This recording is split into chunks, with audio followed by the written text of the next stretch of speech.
People party, नून league, Tehreek Insaf, किसी ने compromise नहीं किया चीन के ऊपर। पाकिस्तान का एक ऐसा सदर जिसकी पार्टी पावर में हो, तो वो को आम किस्म के तो सदर नहीं थे ना। मोदी की तरह मैं भी दावे करना शुरू कर दूं कि विश्व गुरु हैं, दुनिया के लीडर है, नॉनसेंस है। इसीलिए इंडिया को मार पड़ गई है। इंडिया एक्सेप्ट नहीं करेगा मीडिएशन, असर कुछ और होगा। फौज को तो पता कि क्या हालात है कि पाकिस्तान को बर्तरी हासिल, उनको पता लग गया कि अब रास्ता है कोई नहीं। मोदी कितनी देर रहेंगे, रह भी जाएं, फौरन ना भी माने तो आहिस्ता आहिस्ता उनको ये समझ आ गया, अगर वो इलेक्शन हार जाते हैं तो अगली हुकूमत को समझ आ जाएगी कि बातचीत के अलावा ना तो कश्मीरी मान रहे हैं और हम फौज के जरिए पाकिस्तान को डरा धमका नहीं सकते, और हल है कोई नहीं। क्योंकि ये कोई रातों रात नहीं, 3 साल लगा के हल ढूंढा गया। कश्मीर का मसले का हल जब तक पाकिस्तान इन्वॉल्व नहीं होगा। अमेरिका के साथ हमारे जो ताल्लुकात इस लेवल पे आ गए हैं कि अमेरिका हमारे फील्ड मार्शल आसिम मुनीर साहब को बुला के बड़ी जो है ना वो इज्जत अफजाई दे रहा है। बहुत सारे लोग यहाँ पे सवाल उठा रहे हैं कि अमेरिका का अचानक से हमारे ऊपर यूं मेहरबान होना कहीं हमें चीन से दूर ना करते। वो मुझे पता है, लोगों के ज़हन में है। मेरा 100% ये अंदाजा है, इसलिए मैंने आपको पहले कहा था, तमाम हुकूमतें, जितनी मिलिट्री की हुकूमतें आई हैं, जिसके हेड्स मिलिट्री साबिक सरबराह रहे, जितनी सिविलियन हुकूमतें आई, मैंने तीनों पार्टीज का नाम लिया। ओके, पीपल पार्टी, नून लीग, तहरीक इंसाफ, किसी ने कॉम्प्रोमाइज नहीं किया चीन के ऊपर, ना चीन पे, ना न्यूक्लियर प्रोग्राम पे, ना कश्मीर पे। ओके, इसलिए कोई डरना नहीं चाहिए। सर मुझे अब ये भी बताइएगा कि फरहतुल्लाह बाबर साहब ने किताब लिखी है सदर जरदारी साहब के दौरे सदारत पे। उनका ये दावा है कि सदर जरदारी ने ईरान और सऊदी अरब के ताल्लुकात के अंदर वो जो दरारें थी वो खत्म करने में किरदार। देखिए, मेरे क्योंकि ये मैं डायरेक्टली इल्म में नहीं, और अब वो कह रहे हैं तो जरूर की होंगी। उसकी वजह यह है कि पाकिस्तान के वो सदर थे, तो ये को आप रूल आउट तो नहीं कर सकते ना कि पाकिस्तान का एक ऐसा सदर जिसकी पार्टी पावर में हो और प्राइम मिनिस्टर उनका नामजद हो, तो वो को आम किस्म के तो सदर नहीं थे ना।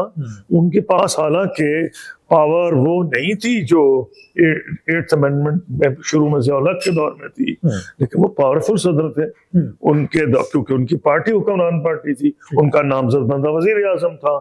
तो मेरे पास तो कोई ऐसी चीज नहीं कि उनकी बात को तरदीद करूं, लेकिन बिल्कुल मुमकिनात में है जो आप बात कह रहे हैं। ठीक है सर, आपको क्या लगता है कि इमरान खान साहब ने जब वो वज़ारत उज़्मा से हटाए गए तो उन्होंने कहा था कि मुझे वज़ारत उज़्मा से उतरवाने वाला अमेरिका है। अच्छा, एक बार रुक जाए, मैं किसी पॉलिटिकल चीज रिकॉर्ड ना करें, मैं बात ही नहीं करूंगा, क्योंकि मैं करता इसलिए फॉरेन पॉलिसी हूँ। जिस वक्त आप पार्टी बाजी में है, आपका दिमाग जो है, आप एक प्रोपेगेंडिस्ट बन जाते हैं। मैं पाकिस्तान के वजीर खारजा की तरफ सोच रहा हूँ, मैं पाकिस्तानी कौमी नेशनलिस्ट की तरफ सोच रहा हूँ, मैं बात ही नहीं करूंगा। इससे आपने जरदारी का पूछा, मैंने जवाब दिया। अगर आप तहरीक इंसाफ का पूछेंगे तो मैं जवाब दूंगा, वो भी गए थे अमेरिका, तो ये नहीं जवाब दूंगा। ठीक है जी, वो ये कह रहे तो फलाने ने ये कह दिया। ठीक है, मेरा कोई काम नहीं। ठीक है, हाँ, बात करना है जरूर पूछ ले फॉरेन पॉलिसी। ओके सर, अब मुझे ये बताएं कि रशिया और यूक्रेन की जो जंग चल रही है उसके अंदर जो पाकिस्तान ने एक तरह से न्यूट्रल रह के किरदार अदा किया है, ये आपको कैसा लगता है कि पाकिस्तान का उस जंग के ऊपर कैसा किरदार? नहीं, पहले आपको गलतफहमी में नहीं रखना चाहिए। वो जो मुल्क, उसमें अमेरिका और रूस दोनों इन्वॉल्व हैं, और रूस के साथ हमारे ऐसे ताल्लुकात नहीं हैं कि हम ये दावा करें कि हमारा कोई रोल है। नहीं, मैं नहीं मानता, लेकिन हमारे बहुत अच्छे ताल्लुकात हैं। रूस के साथ बड़े हैं, इम्प्रूव हुए, यूक्रेन के साथ भी इम्प्रूव हुए, ये तो मैं कह सकता हूँ। लेकिन ये से मोदी की तरह मैं भी दावे करना शुरू कर दूं कि विश्व गुरु हैं, दुनिया के लीडर है, नॉनसेंस है। इसीलिए इंडिया को मार पड़ गई है। उन्होंने धोखे में कई दफा अपनी रेटरिक का बंदा खुद शिकार हो जाता है। इस जंग ने हमारी इस खत्ते में पोजीशन बहुत बेहतर की है, और दुनिया की बड़ी ताकतों से हमारे ताल्लुकात बेहतर की है। ये कह देना कि जनाब हम कोई विश्व गुरु इंडिया की तरह बन गए हैं, इंडिया, पाकिस्तान ऐसी बात कोई नहीं है जी। पाकिस्तान की तरफ से ये अब मुतालबा जो है ना वो बड़े जोर से दोहराया गया है कि जैसे अमेरिका ने किरदार अदा किया है भारत और पाकिस्तान की जंग रोकने में, ऐसे ही वो किरदार अदा करें पाकिस्तान और भारत के माबैन मसला कश्मीर हल करवाने में। आपको ये मसला जो है ना वो हल होता दिखाई दे रहा है? नहीं, देखिए, डायरेक्ट ऐसे तो नहीं होगा। क्योंकि इंडिया एक्सेप्ट नहीं करेगा میڈیشن، اثر کچھ اور ہوگا. اوکے اثر یہ ہوگا کہ ہندوستانی بول تو نہیں رہے، فوج کو تو پتا اوکے کہ کیا حالات ہیں. انڈیا کے جو لکھنے والے یا سوچنے والے وہ میں روز پڑھتا ہوں، ان کے جو مین رائٹرز ہیں 4 ایسے ہیں جو پاکستان کے خلاف لکھتے ہیں. شیکھر گپتا ہیں، ان میں اجے سانی ہیں، پراوین سانی ہیں، اور اس میں ہیں ایک وہ جو ہے برہما چلانی. اوکے یہ تو نہیں مانتے کہ ان کو شکست ہوئی ہے، لیکن ان کی جو رائٹنگ آپ پڑھیں تو کلیئر ہو جاتا ہے کہ پاکستان کو برتری حاصل. ان کے جو ہے فورس میگزین، یعنی ہے ڈیفنس کا میگزین، اوکے اس کے جو ایڈیٹر ہے ان کا نام ہے پراوین سانی، سوامی نہیں سانی. وہ میری طرح یہ بلیو کرتے ہیں کہ امن پاکستان اور انڈیا کے درمیان امن ہم دونوں ملکوں کے مفاد میں ہے. وہ کھل کے لکھ رہے ہیں اور انہوں نے مانا ہے کہ پاکستان کی واضح طور پہ برتری ہے، اور وہ ایک دفعہ نہیں 50 دفعہ کہہ چکے ہیں. تو میں یہ کہوں گا کہ جو اس کے بعد وہ لوگ جو پاکستان کے خلاف لکھتے تھے، میں ایک کی رائٹنگز پڑھتا ہوں، وہ ان کو ماننا پڑ رہا ہے. کبھی کو کرتا ہے ہم نے 65 سے کوئی سبق نہیں سیکھا. ایک کہہ رہا ہے کہ اگر ہم جیت رہے تھے تو کیا ضرورت تھی کہ ڈی جی ایم او کی بات مان لیتے. ٹھیک، تو وہ جو چیزیں کہہ رہے ہیں اس سے واضح ہو گیا. ٹھیک ہے. ہاں، شیکھر گپتا نے بھی لکھ دیا یہ کہ ہماری جو ڈیفنس کے اوپر ہمیں خرچہ بھی بڑھانا پڑے گا. کیوں بھائی؟ اگر تم جیتے ہو تمہیں ضرورت کیا خرچہ بڑھانے کی؟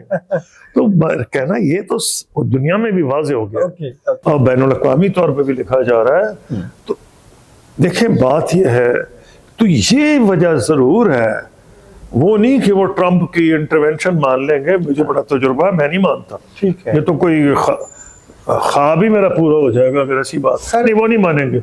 وہ لیکن ان کو پتہ لگ گیا کہ اب رستہ ہے کوئی نہیں. مودی کتنی دیر رہیں گے، رہ بھی جائیں، فوراً نہ بھی مانے، تو آہستہ آہستہ ان کو یہ سمجھ آ گیا اگر وہ الیکشن ہار جاتے ہیں تو اگلی حکومت کو سمجھ آ جائے گی کہ بات چیت کے علاوہ نہ تو کشمیری مان رہے ہیں، اور ہم فوج کے ذریعے پاکستان کو ڈرا دھمکا نہیں سکتے. اس کی وجہ سے جو ریئلائزیشن آئے گی تو کشمیر کے حل کی طرف، جیسے میں نے اپنی کتاب میں پورا فارمولا دیا ہے، کہا تو غلطی سے اسے 4 پوائنٹ کہا جاتا ہے، ایکچولی 12-14 پوائنٹ ہے، لیکن کیونکہ پریزیڈنٹ مشرف نے 4 پوائنٹ کہا، ڈاکٹر منموہن سنگھ نے 4 پوائنٹ کہا، تو مشہور ہو گیا 4 پوائنٹ. وہی حل ہے جس میں کشمیریوں کے حقوق تمام پاکستانی اور ہندوستانی ریاستوں کے جو بنیادی مفادات ہیں، کیونکہ جنگ کے ذریعے ایڑی چوٹی کا زور لگا لیا انڈیا پاکستان نے، وہ حد بدل نہیں سکے. کتنی جنگیں ہوئی ہیں، ایون بنگلہ دیش میں جب ہمارے حالات بڑے خراب تھے، وہ بدقسمتی سے انڈیا نے ورغلایا بھی تھا، ہم اپنی فوج کو سپلائی بھی نہیں کر سکتے تھے، 1500 میل کا فرق تھا. اس جنگ میں بھی یہ کوئی ان کو کشمیر کے بارڈر پہ یا انٹرنیشنل بارڈر پہ کوئی کامیابی نہیں ہوئی. اگر اس میں نہیں ہوئی تو اب تو پاکستان کی فوج بہت زیادہ پہلے سے تھا. ٹھیک ہے سر، مجھے یہ بتائیے، آپ کے دور میں جب آپ وزیر خارجہ تھے تب پاکستان اور بھارت کے مابین مسئلہ کشمیر پر یہ کہا گیا تھا کہ حل کے بالکل قریب پہنچ گئے. ہاں بالکل. تو کہاں تک پہنچے تھے پھر وہ معاملہ جو ہے وہ نہیں، اس کی وجہ بڑی واضح ہے، وہ بالکل اس حد تک پہنچے تھے کہ میں نے اپنی کتاب کی advanced copies doctor Manmohan Singh ji اور L K Advani opposition leader تھے بی جے پی کی طرف سے، پریزیڈنٹ مشرف، یہ تینوں 2 ریٹائر ہو گئے تھے ریسنٹلی، اور ایل کے اڈوانی ابھی بھی شاید اپوزیشن لیڈر تھے. ان کو میں نے ایڈوانس کاپیز دی تھی کتاب کی، نیدر ہاک نار ڈاگ. ٹھیک ہے، کسی صورت میں یہ نہ آتے اگر اس میں کوئی غلط چیز لکھی ہوتی. ٹھیک ہے، تینوں نے اٹینڈ کیا. کبھی ایسا ہوا نہیں ایک پاکستانی آتھر کی بک لانچ میں سارے ہیڈز آئے ہیں، یہ پہلے نہیں ہوا. ٹھیک ہے، اس کا مطلب کیا ہے کہ جو میں نے لکھا تھا کہ ہم نے مسودہ تیار کر لیا تھا، اس پہ ایگریمنٹ ہو گیا تھا، تو آپ پوچھ رہے ہیں کیوں نہیں ہوا. یہ کئی دفعہ یہ ہوتا ہے، وہ کہتے ہیں it's not in the stars اور اٹ وازنٹ. ایک تو یہ فیکٹر تھا کہ انڈین رائٹرز کچھ کہہ رہے ہیں کہ یہ خواہش تھی مسز سونیا گاندھی کی کہ یہ کریڈٹ उनके बेटे को जाए, राहुल गांधी को, कि वो अगले वजीर आजम बनने का उनका ख्याल था डॉक्टर मनमोहन सिंह के बाद। लेकिन जो मेरा तजुर्बा मैं बता देता हूँ, उन्होंने यहाँ आना था अक्टूबर में। ठीक है। अक्टूबर में उन्होंने कहा, जब हमने फैसला किया था, उन्होंने मैसेज भेजी कि जी यूपी में 5 रियासतों में इलेक्शन हो रहे हैं, हाँ। अगर मैं आया तो अपोजिशन मेरे खिलाफ यूज करेगी। ठीक है। काश हम उन्हें दिसंबर का डेट दे देते, हमने पोस्टपोन कर दी मार्च। ठीक है। मार्च में जुडिशियल मूवमेंट प्रेसिडेंट मुशर्रफ के खिलाफ शुरू हो गई, सारी पार्टीज जमा हो गई। ठीक है। हालात ही ऐसे नहीं रहे, लेकिन मैंने किताब लिखी है, आप हैरान होंगे। आज भी जितनी बैनुल-अक़वामी कॉन्फ्रेंसेस हो रही हैं, और मैंने जंग से पहले और जंग के बाद, जिसमें इंडिया के जर्नैल, इंडिया के वज़रा, इंडिया के डिप्लोमेट्स आते हैं, और मैं भी गया हूँ। ठीक है। उसी पे बात हो रही, वही हल और कोई नहीं। ठीक है। तो लड़के तो देख लिया। आपकी बात से सर मैं जहां तक समझा हूं कि भारत जो है वो आखिरी टाइम तक जिस बात पे दोनों मुल्कों के माबैन मामला जिस नहज तक पहुंचे थे, भारत पीछे नहीं हटा था। उन्होंने टाइम मांगा था, पाकिस्तान ने जो टाइम दिया वो मार्च का था, और यहाँ फिर हालात। हाँ, लेकिन अब तो बीच में मोदी साहब आ गए ना, अब ये तो नहीं है ना कि जो है वैसे ही हो जाएगा।